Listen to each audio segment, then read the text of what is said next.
to Unite Now, conversations at the intersection of leadership and flourishing. We are in the midst of these conversations, really just seeking to help Christians or people in churches, pastors, and church leaders engage into their communities in ways that bring flourishing or good to their community. And we recognize that one of the important parts of being able to engage well in our communities is that we have to understand what's going on in our communities. We need to know the lay of the land, what the challenges are, and even just listen to experts on the subject about the best ways to get involved. And so over the course of the last few months, we've had people having conversations with us about different topics, right? Housing and education and healthcare.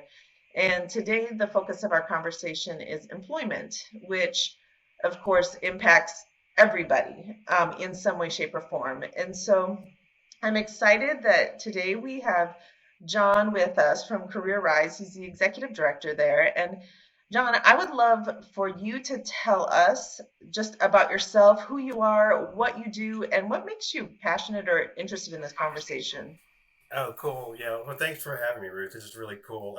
As we were talking before we got going with the recording, I always, when I'm having these kind of talks, start with I'm a recovering PK myself. So my family was very involved in church and worship all growing up, and I think this is just an awesome way for people to get involved and for churches and synagogues and temples and everybody just come together. And so I appreciate the opportunity to do that. And I'm actually going to expand our conversation a little bit beyond employment, if that's okay, and talk about workforce development in general, because it is a subject I'm very passionate about. I started my career in welfare many moons ago and worked for the Department of Family and Children's Services and Child Protective Services. And then through the years, as we all do, the career kind of evolved and went different directions. But what I love about workforce development is it's really the intersection of so many different disciplines, because it's human services, it's family services, it's economic development, it's education, it's job training, it's employment. You get to work with businesses, and so when we look at the big scope of what workforce development is, that's what really makes me passionate about it, because it touches on so many different things that I think are important in our world, and gives us an opportunity to interact with a lot of different types of people. And ultimately, what workforce development does is creates opportunity.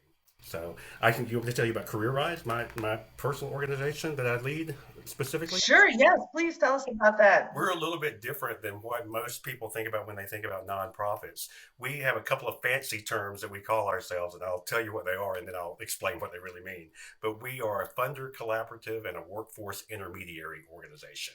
And currently, we're organized under the United Way of Greater Atlanta, although we kind of operate separate and apart. We're in the process of spinning out into an independent organization. They kind of birthed us, and now we're growing up and becoming our own organization. But from a funder collaborative perspective, what that means is that we work with different philanthropies, both corporate and family foundations and churches, and basically anybody who wants to invest and give money. And then we pool that money into a pool of funds, and then we have a process whereby we solicit applications from other workforce development organizations, and we actually make grants to those organizations, usually based around some specific priorities. Like, for example, our current cohort of grantees include organizations that are really interested in racial equity and career pathways, because we think those are two very important and historically neglected aspects of what we do in workforce development. We'll get into that a little bit more later too. But we actually make grants to those organizations, work with those organizations around those priorities, and then we train people through our partner organizations. So we're not a direct service organization. The other thing that we do as a workforce intermediary is we're kind of like the broker, and we do I'd say a lot of wheel greasing, trying to get people together and trying to be a support structure for the overall workforce development system. And I'm sure over the next few minutes we'll be talking. I'll tell you, we're kind of a complicated system. There are lots of players involved in it, and training organizations, community-based organizations, and you've got colleges and universities, and then you have technical colleges, and then all these things that comprise our system. What we do is really try to serve as an intermediary, connecting those organizations and making sure that there's a strategy around those. And we can dive into that some more too. Man, that's exciting. I feel like a couple of things. First of all, when you were describing workforce development and delineating that from just employment, I really love that. And because I think a value for us is sort of the holistic intersection of how, in many ways, you can never just address one thing. There's still lots of, the way I like think of it, it would be like threads fraying or like broken, right? And so it's like all of those threads have to be woven together in a way to hold a strong fabric in a community or society. So I'm excited to dive in there. And then I love your collaborative approach that just like resonates so much with who we are too, because we're like, hey, we can do so much more together if we just connect the dots. And so I'm excited even to talk more offline about ways that maybe even Unite could collaborate even more with you guys as we engage in community there. But so I think maybe if we could just start out by, and this is a really broad question, but if you could just kind of give us the lay of the land of like what's the state of the workforce, or kind of get us started there, and then we can go from there. Like everybody else in the world, these are, we're coming out of times that none of us have ever seen before, in the way that, particularly and specifically, the workforce has operated. It's just the way we all do things. And sometimes I think that we look at a particular issue or problem like employment or re-employment, and we think it's somehow unique. But if you look at our lives and every aspect of our lives over the past 2.5, 3 years, everything's been turned upside down. So I'd like to say that we're coming back to some level of normalcy where we are now, March of 2022, end of March, beginning of April of 2022. There were some numbers that were released just this morning, as a matter of fact, April 1st, that indicated that we've got good job growth that is at least at projections and maybe even a little bit better. About, I think 430 something thousand jobs were created during the past month, down from the 700 and so that were created in February. But that's good, where it shows forward momentum and that there's job creation happening. The unemployment rate went down again nationally, and in Georgia as well. So nationally, we're at I think 3.6% unemployment rate, which is good. That's almost down to pre-pandemic levels. So think about, in the best of times, we're around a 2.2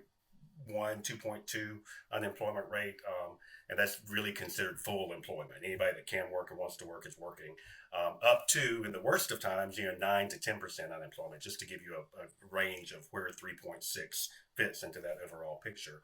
I think in Atlanta, specifically Metro Atlanta, and in Georgia, we're seeing that same trend happen. I think that there's we think about in workforce development different industry sectors. So if you think about the sectors that were really, really hit hard, hospitality, for example, hospitality and tourism, which are our hotels, our restaurants, we see good, strong growth regaining in those sectors as well, and people coming back to work in those. But I think, the fact is, if you think about restaurants specifically, how many restaurants closed?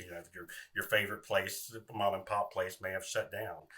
And then the other issue that we're dealing with right now that everybody's familiar with is labor shortages. So where did the people go? And it's a really complicated question, and I don't pretend to be an economist, but I will talk about that a little bit too. And so there's, really, if you look anywhere, I think I saw a sign at Wendy's the other day that was at $18 an hour, and they still didn't have people that were available to work. So I think there's a worker availability issue, but I think there's kind of this existential thing that's happened over the pandemic too, about people really reevaluating what they're doing and what they will do. As well, and that gets into the whole concept of job quality that we can talk about a little bit later. But overall, I think we're in a good place of coming back and rebounding from the pandemic with good sustained growth. However, I do think, and every viewer here knows from your own family's experiences and friends talking, that just the way that we do work has been changed, and I think the way we perceive work has been changed too. Absolutely. Okay, so there were a few things that I wanted to kind of dive into with that. I know, right? Okay, so one of the things I would love so let's talk about labor shortages, right? And go a little deeper there. So I would love for you to talk about job quality. I would also like to just ask a question because, you just mentioned being at Wendy's and seeing a sign for $18 an hour for employment. But of course, that hasn't been sort of what you would make at Wendy's historically. So I'm curious about a couple things. I'd love for you to talk about the job quality aspect, but I'm also curious if you would project or could project whether you think that those shortages will start to diminish a little as employers are paying more. to their and willing to pay more for employees. I'm just curious where you'd go with that. Let me start by telling you the story of something I just read this morning that was really, really disturbing, and some people may have read this as well. There was an article that came out about an Applebee's and a franchise group for Applebee's, and it was a email that was taken from one of the executives on the executive team that was really postulating about now that the gas prices have gone up and now that inflation is happening, some of our labor shortage issues are going to be or dissipate. And it was really framed in a pretty negative way, like, yeah, now we got them in terms of the workforce, and now they're going to have to come back to work. Kind of that whole framing, and it really caused one of the managers who got word of it and saw it, then shared it with the complete team and the complete staff, and it caused this major uproar. And I'm sure it's going to hit the news, and we'll be seeing a lot about it over the next couple of days because it really speaks to a couple of issues. One is during the pandemic, this new term came about, essential workforce. They're essential workforce, and that's a term that we really had not used a lot in our vernacular. But it was the people that kept the trains on the track, right? It was the people that the grocery store clerks and the delivery people and hospital workers, of course. That goes without saying, and our law enforcement and emergency services personnel. But it's this whole new group of people that have historically been low wage workers that didn't have access to benefits, no health care, no PTO, no family leave, those types of issues. And all of a sudden, we were valuing them as the essential workforce, and they were placed on this pedestal to some degree in a way that they had never been before. And I think what that really did was shone a light on some of the inequities and disparities that we have in who we value in society as workers and how we value them and how we compensate them. So I think that caused some of the conversations that we've been having of late around, raising hourly rates and um, minimum hourly rates and across the country, and really a resurgence of those conversations. But moreover, I think it really made us think about what is a quality job, and if we're asking people to do this work, how are we asking them to do it? And if you're the management of a company, how are you creating job quality? And what the pandemic did was really made a lot of managers and executive teams of lots of companies that we've worked with at CareerWise really think about how we do work, and is it necessary? Can we do job sharing? Is it necessary that people be in the office for 9 hours a day, 5 days a week, or might we be more flexible with this? And I think that's going to be one of the long-term impacts of what COVID has done, and in a positive way. And now we've got the RTO, return to work, and people, or RTW, return to work, and people are not necessarily happy about that in some instances. But I think change is here to stay, and I don't think we'll ever be going back to the way that we perceived work in the past. And hopefully we won't in terms of essential workforce, because you have seen some companies that have made really positive decisions about compensation, about scheduling, about how they treat workers, how they even things for our low wage workers and entry level workers about getting their schedule a couple of weeks in advance, which can be done, right? Instead of getting it 3 days before, and all the dominoes that makes that fall, from child care to parent care to transportation, those types of things about how we create work and work opportunities. That's good. That's good. I wanted to touch on one more kind of part of the workforce shortage, and just curious. You kind of mentioned a little bit healthcare, but I'm curious if you've seen any data, or if you have any thoughts too about just sort of the toll that it's also taken on. I feel like I hear a lot about teachers, doctors, nurses, and then you mentioned the emergency services, but I just feel like in some ways I keep hearing like teachers are burning out at like record levels, doctors are leaving their professions, nurses are like finding new jobs. And so just curious, is that a lot of hype? Is there data behind that? What are your thoughts, or what's your experience with that? When you look at job leave rates, the rates at which people are leaving their positions are higher than they've ever been before. The whole, now it's old news, but the whole concept of the great resignation, and people leaving their jobs for doing other things. And some, I heard kind of a variation on that this past week, the great reflection, and people looking at like, do I really have to do this, or is there a better way to do that? And in these high stress positions, I think that's a very valid and viable question for them to be asking, but it's also affecting the labor force. Um, Change is one of the primary stressors in life, right? And we have gone through repeated traumatic, consistent change. So you think about the level of stress that brings into to people's lives, just us, right? And then I'm the lucky one, right? I have been able to pivot very quickly and work from home and do my thing and continue on, and actually have some benefits from those changes. But when you're in those types of particularly human services that are helping people or education, and you don't have a lot of control over those stressors, that makes people leave. Keep going down this track, but as far as people leaving the workforce, have you seen any data or information about women versus men? I feel like I've heard also a lot, the pandemic particularly seemed to impact women resigning from work a lot more than men, and sort of what that does in society. Women are the caretakers in our society, right? And then all the things that have changed in terms of people not being able to go to the hospital or go into nursing care, all those types of things from a parent older population, and the need to have kind of different alternative ways to care for them, but then childcare, obviously, and the at home schooling and everything that's happened with that. Yeah, so women have left at a higher rate than men, and I can share that information with you as well.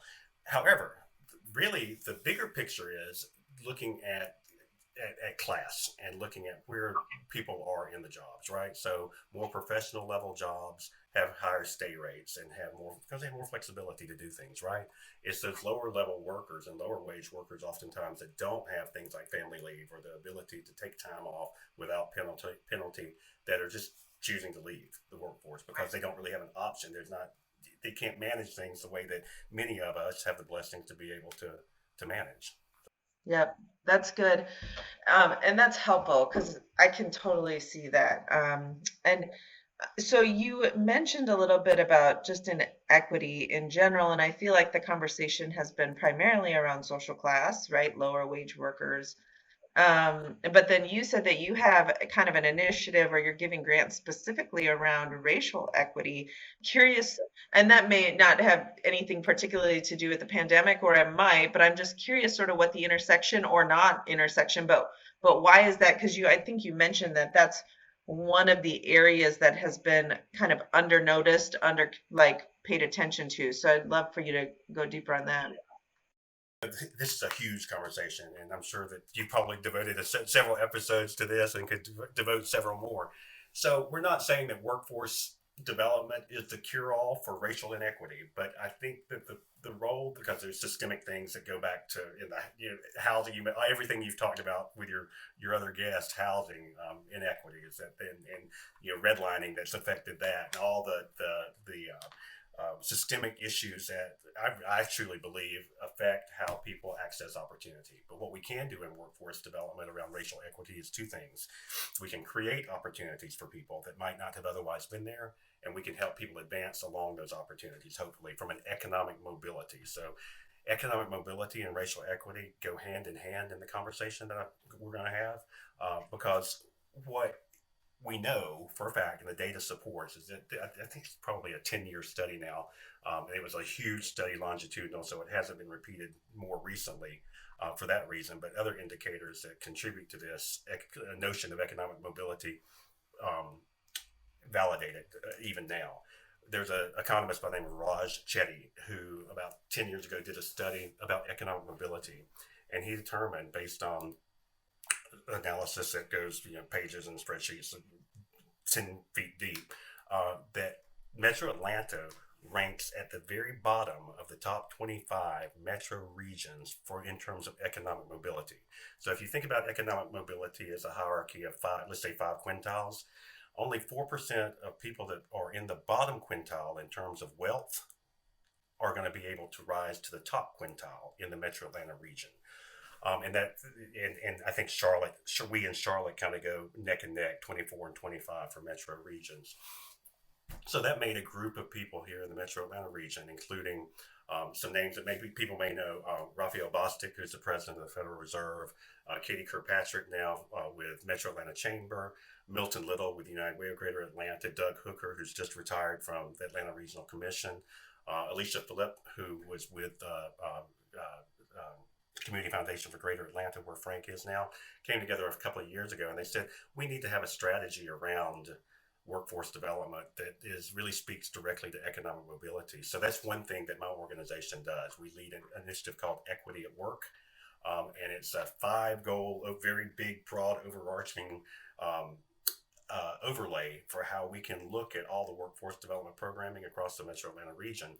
Everything from how we do job training to how our professional staff in our organizations, talk about racial equity, oftentimes from a trauma perspective, thinking about racial trauma over time and how we can better work with our customers and clients in addressing that, to how we engage businesses and how we work with businesses to help them think about creating the most equitable opportunities within their organizations for the benefit of the ROI of the organization too. So there's some very specific strategies underway to try to address racial equity in the workforce development arena, which again is just about creating opportunity. Right. Do you, um, so, I mean, you mentioned a couple things that they're working on, but did they find like some specific, because if we're like that low, and there's other cities that aren't, right? There are cities. So what are the key factors that are specifically happening in Atlanta that's contributing to that? So people, this is not does not come as a surprise. Race is very associated with place, right? So there's a lot of demographic data and socioeconomic data that's both race driven and place driven. So if you think about Atlanta and where we have I-20, right? And you look at the communities where I actually live, Summer Hill, which is just south of I-20, in near Grant Park. You have those communities, and everybody knows South Atlanta, and every city, major metropolitan area, about South Chicago or areas of Detroit or whatever. Every region has their areas, and what we found is a correlation between race and place on those, and the lower socioeconomic performance.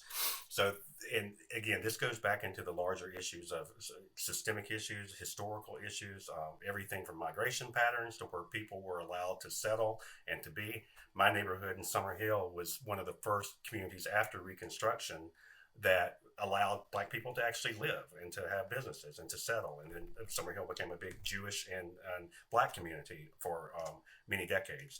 So lots of, I think, very complicated issues that play into why we are the way that we are. Factors that can change that, I think, is really intentional efforts to create support structures around opportunity. So those areas that have been able to increase high school graduation rates and all the things that go into affecting high school graduation rates, third grade reading rates, and initiatives around that really level the playing field or begin to level the playing field for opportunity. Also, the quality of access, quality and access to technical college training or to four-year university access. So it's that whole conglomeration of issues around creating opportunity that really make the difference and move the needle. And those areas that have been able to do that and maybe didn't start as low as we did in the first place because of, I think, geographically where we're located and just from a historical perspective, or have fared better over time. That's good. So, you were mentioning several things sort of around education and really support, right? And interventions for people who would maybe be living in a community where maybe they have under like not as much access to some quality opportunities. I'm curious too, what have you done? And we might end up cutting this part out. I don't know, but sorry, Kate. Anyways, but have you done or thought much about sort of, so of course there's like the place-based where people are settled, but then sort of some of the maybe underlying realities of because of network, like who you tend to intersect with that creates opportunity, or even just sort of our natural propensity to either recruit or promote people we already know. And then because our networks tend to not be like we aren't tending to be connected to people who are different from us, that there's just this unintentional natural exclusion, or I mean maybe intentional, but I don't know. Thoughts? I think you answered the question, and yes, that exists, and I think that's a primary factor on how people are able or not able to access opportunities. So let's talk about that aspect, but also about barriers that people experience, right? So one thing that we know in workforce development is that when we apply support services to people that are going through, let's say, job training programs, so publicly funded job training programs, whether it be through federal grants or through the technical college system or through a community-based organization, when you apply either through the same organization or working together with other organizations or churches or faith organizations to support that person while they're in that training through whether it be transportation assistance or child care assistance or maybe it's food. I mean, just think about some families that literally don't have the capacity to take a lunch to a training program or work. Um, then I think that you're really surrounding that person, and I don't think we know this through data that that person has a higher likelihood of being successful in that training program. So let's say it's a 3 month program that community-based organizations putting on, and the church provides child care, or the other organization provides drop-in child care while they're in the program. Somebody else is doing transportation assistance or running a bus or van to the location. And maybe even the community organization or church is actually providing the location itself for the training to occur. And I have a specific example I can share with you if you'd like me to.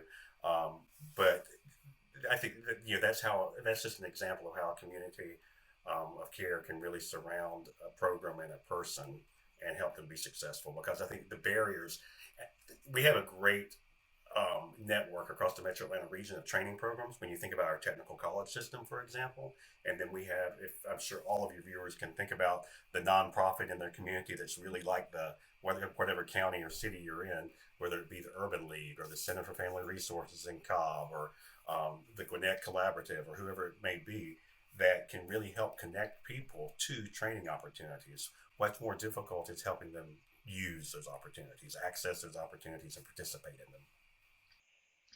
That's good. And I actually want to come back to that because I feel like that in some ways starts to answer some questions about like what could churches do to be a part of this process, right? So that I want to come back to that. But before we even go there, I really appreciate you mentioned because I feel like for sometimes, especially if you're not in the position where you're having a hard time finding a job or you don't know people in that situation, I feel like the question can arise like, well, why don't they just get a job, right? Why doesn't this person just get a job? And so I'm hearing childcare, transportation, other factors that sometimes play a role. Those historically, those are the big two: childcare and transportation. What do I do with my kids, and how do I get there? Unfortunately, even though we do have different semblances of public transportation in the Metro Atlanta region, I would question our listeners and viewers: how many people use it? Do you use public? No. In many instances, it's just not very convenient to do. We've done an exercise with a leadership group before where we had people go.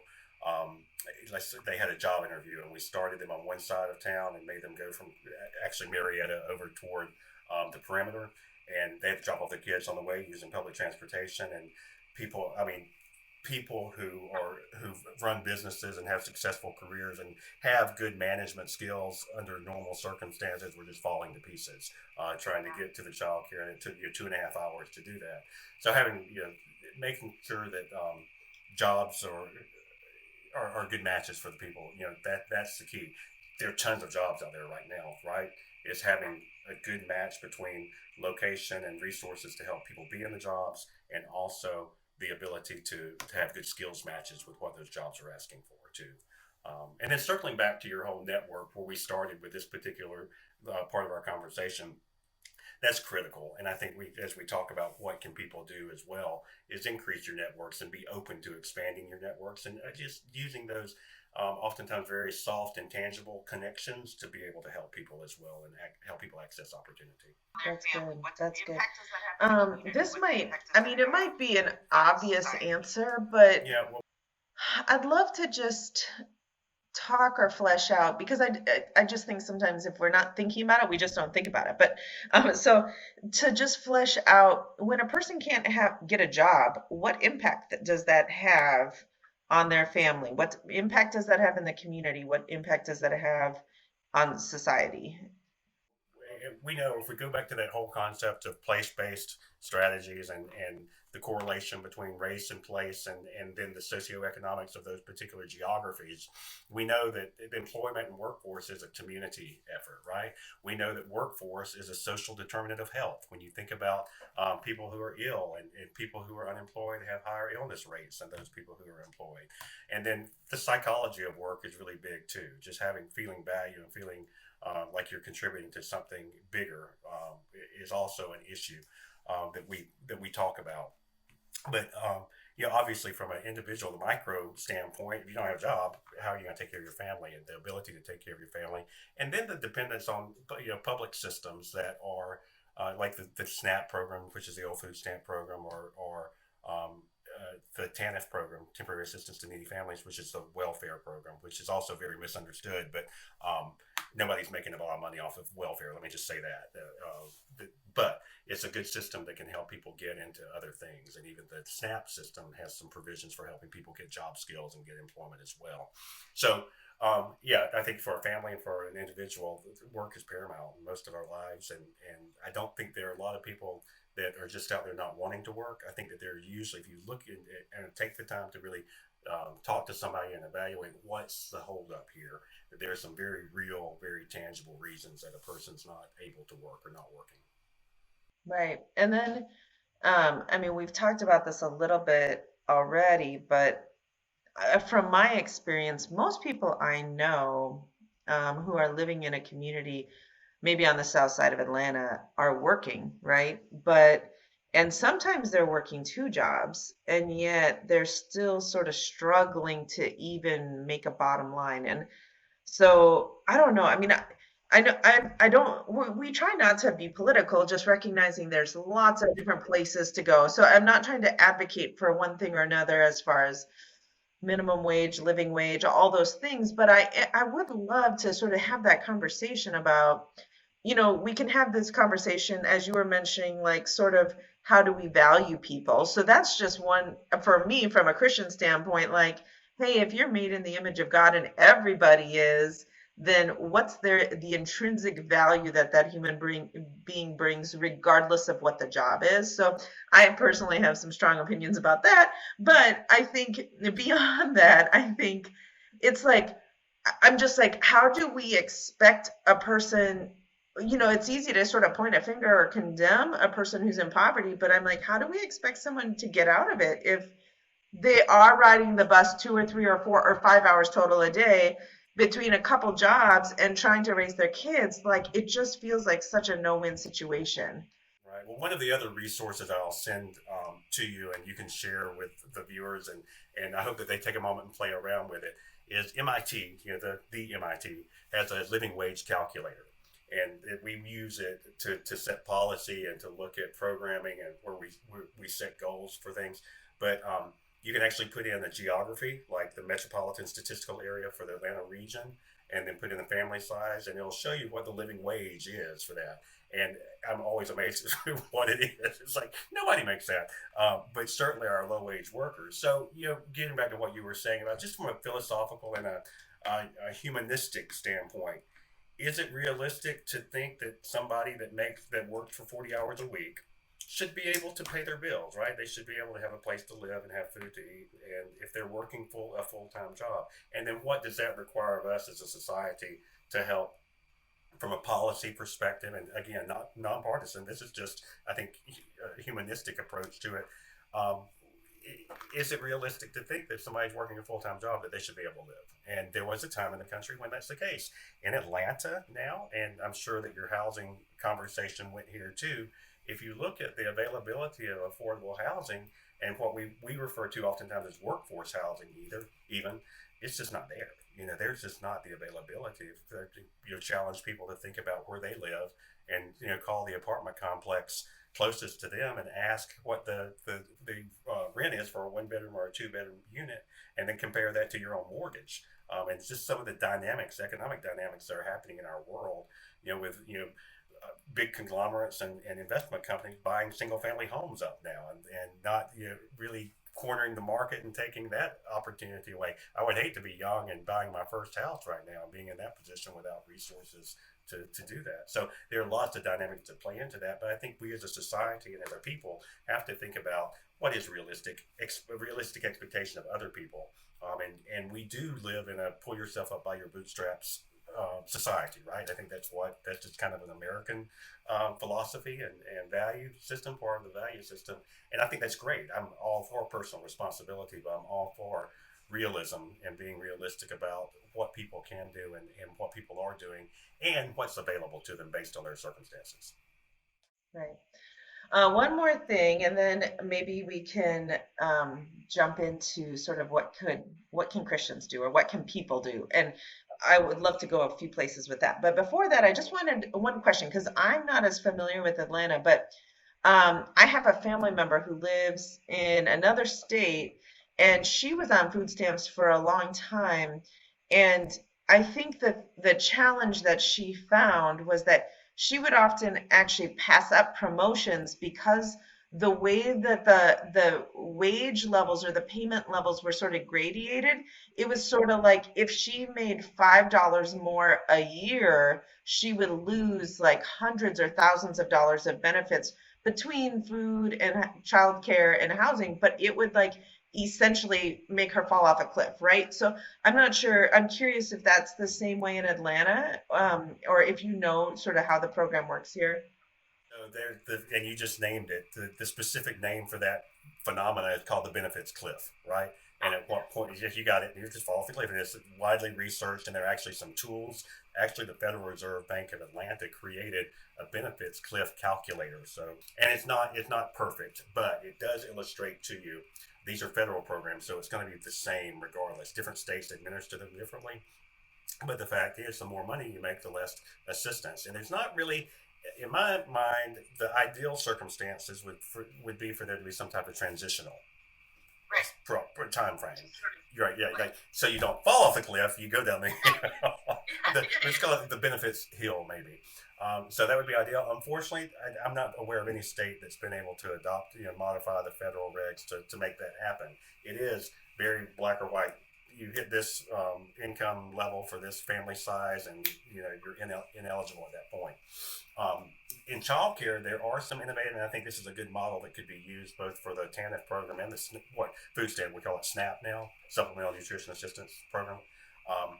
But with childcare, I talked about some of the resources that the TANF program brings to bear. So if you live in most any place in the country now and you go to apply for welfare, the objective is that you don't go to get welfare. You'll get assistance to get a job, right? And that's the way the Georgia program is set up. And to do that, there are certain support services that are put into play to allow for daycare assistance, for example. So there's different federal codes of child care, and you're able to do applicant child care while you're looking for a job if you're in the welfare program. Then you have low-income child care, and then when you hit a certain threshold of income, you get transitional child care for a specified period of time to help you adjust and to acclimate to that. So I think that's a great model to think about for our federal policymakers to look at for other benefits programs as well. The other thing is this, and we can segue into our conversation if you're ready about what churches and the faith community can do as well, is identifying those people who are going through that transition and lending a helping hand during that time. From thinking about how your assistance programs that many organizations have, about gearing them toward specific populations of people that are in school, for example, to be able to help people and understand what those just kind of. It's not brain surgery. What would your barriers be? It's that person's same barrier. To childcare, transportation. How am I going to get there? How am I going to put food on the table? How do I juggle scheduling and those types of things? So, yeah, that's the benefits cliff conversation and how one way that people might be able to intervene. That's great. Okay, so as far as churches getting involved, or just people, right? It's just people in society who care. So I would love to have the conversation at maybe 3 different levels, and how much ever you want to dive into each level is fine. But and we can just take them one at a time. But the first is sort of around what you've already mentioned of like, how do we sort of create a community of care that surrounds, or how do we provide support and resources to individuals who are just finding it difficult in order to work or to get what they need. Okay, so that's one.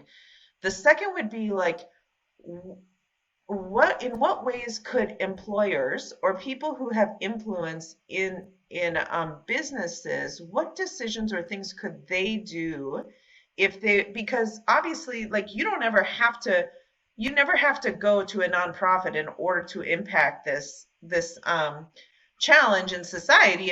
If you own a business, or if you're a manager or a leader, so what are things that business leaders or people who have influence in their the marketplace do? And then the third would be, if a person was interested from a policy standpoint to just speak up for different policies that might exist, what would be some of the crucial ones that a person could speak to that would potentially have a larger downstream impact? Good So, questions, Ruth. These are great. We could awesome. probably do an hour session on each of those questions. But yeah, let's do the annotated version, and we'll talk about that. So thinking from let's just I'll use the word church loosely to encompass everything instead of trying to get through the whole array of different types of organizations. Um, so I think being knowledgeable about what is in one's community is one of the first things that you can do. So um, really starting from the perspective of let's educate ourselves, whether or not you have a church committee that is just really going to focus in on what are the resources that we have, and many are. You people have their mutual aid committees already within their churches, but to really focus in on what does our technical college system do? Where is it located? What's the schedule for the technical college system? Who are our community-based organizations that really help people um, that in a way that aligns with the values of your congregation or of your church? So thinking about, we really like this organization because they really give people a hand up, and they treat people with dignity, and they look at things through a racial equity lens, and that they understand that people are traumatized. And just because people in the nonprofit business, not all are created equal. So really taking a deeper dive and understanding about the reputation of how that nonprofit serves its customers or its clients. So and there's some resources that I'll send you as well. The Metro Atlanta Exchange for Workforce Solutions is another organization outside of my own, but I actually chair it for this year. And I call us the Chamber of Commerce for Workforce Development people. So just the way you go to a Chamber of Commerce meeting or an interfaith assembly to network and to understand what other organizations are doing, we do that with the Metro Atlanta Exchange, or MAX. And so we have a website that also has a list of all of our members, right? And what we do. So I can share that, and it can be queried on geography. And that's one tool to get to know your community. The other thing is, especially, and I'm going to speak just because of my background, my family's background, having grown up in church, um, knowing what your other churches are doing around you, right? And then not recreating the wheel. So really, everybody wants to have the food pantry, right? Or everybody wants to do the Christmas giveaway, or everybody wants to do, because it feels good and whatnot. Really take a critical look at what is available and what your partners are doing, and then think about, how can I jump on board and support that? One conversation, I usually get a call a week from someone that says, "Hey, I want to start a nonprofit. Can you help me start a nonprofit organization? Can you tell me the best way to do it?" I'm like, "What? Have some patience and talk to them about what they want to do." And then I say, well, that actually where you live, there's probably about half a dozen or 10 organizations doing the same thing that you want to do. Why don't you go volunteer with them for 6 months and then see if you really want to start a nonprofit or not? So it's the same philosophy, understanding that not everybody has to do everything or the same thing, and that sometimes you can support the efforts of the people that are doing it with the most impact and to be most effective. So that's kind of like my soapbox issue for don't recreate the wheel and don't duplicate services that are already available. And then I think to really this is almost a philosophical conversation to have among Sunday school classes or for Wednesday night groups or whatever, is to really think about what is our reality and what is our truth. And I think a good place to start is racial equity. And there's a lot of resources in the world right now around racial equity issues, just based on what's happened in our world, in our country over the past couple of years in particular. But I would encourage, really take an honest, if you need a facilitator, if you need to bring in somebody to help have that conversation, but to really be honest with ourselves about what the state of the world really is. Because I think that we are, whether we go back and we defer to that bootstrap philosophy and just pull yourself up or whatever, or no, slavery happened 250 years ago and that's done. We're done with that, and just ignoring and not being realistic about the long-term impacts and the impact today that it has on people and it has on communities and what it has on our overall society. And again, without getting too political, look at the data. I mentioned earlier, unemployment rate in the country right now dropped to 3.6% overall. It's 3.2% for white people. It's 6.2% for black people. So, you don't have to look beyond the data to understand, something's still going on here. There's an issue. So that speaks to kind of the one-on-one. I'm so glad you asked about and made the point about businesses and what if we look at our fellow churchgoers around us, there's a lot of talent. There's a lot of resources just sitting next to you in church. And so similarly, educating yourself about what companies can do. I mean, if there's a movement underway now, it's called skills-based hiring, that has been shown quantitatively to reduce inequities in company hiring processes. And instead of just making these arbitrary, you got to have your 4-year degree, you got to have da-da-da-da, you got to have that, really rethinking what this job really needs, and does it really need a 4-year degree? And are we placing too much value on that instead of looking at it from a skills-based approach? So that's one issue. Also, going back to this notion of job quality and business owners that may be listening, or you have influence with business owners, I'll send some. I'm going to be sending you a lot of tools, maybe a whole compendium of resources. But we at CareerWise have developed a job quality guide that people can actually look at. It's just in the broad role of what job quality means, and everything from looking at your schedules and looking at your hiring processes. Are they overly cumbersome, or do you make people jump through 25 hoops before they even get to the point of being given a job offer, or even get to an interview in some instances? And I'll use the example of UPS. Did a tremendous revamp of its hiring processes last year, and it takes 30 minutes to get a job at UPS. They went through that really critical process of looking, what do we really need? What people in our distribution facilities, and it was really out of necessity because they were just dying for people.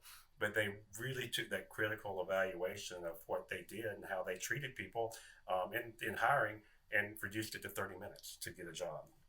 So I'll send resources on that as well. Also, from a racial equity perspective, our Metro Atlanta Chamber of Commerce led an initiative to create a toolkit for companies that really want to look at racial equity from their management perspectives, everything from the way they hire to the way that they treat employees, to the way that there's employee advancement within the company. So I'll share that toolkit with you as well. It's a whole very much tangible step 1, step 2, step 3 resource guide to do that as well. And I think your third question was around just overall policies. How do we influence? And this really goes back to, again, staying knowledgeable. And I think both from a head and a heart perspective, really understanding what's at play, like with some of the federal legislation right now in particular.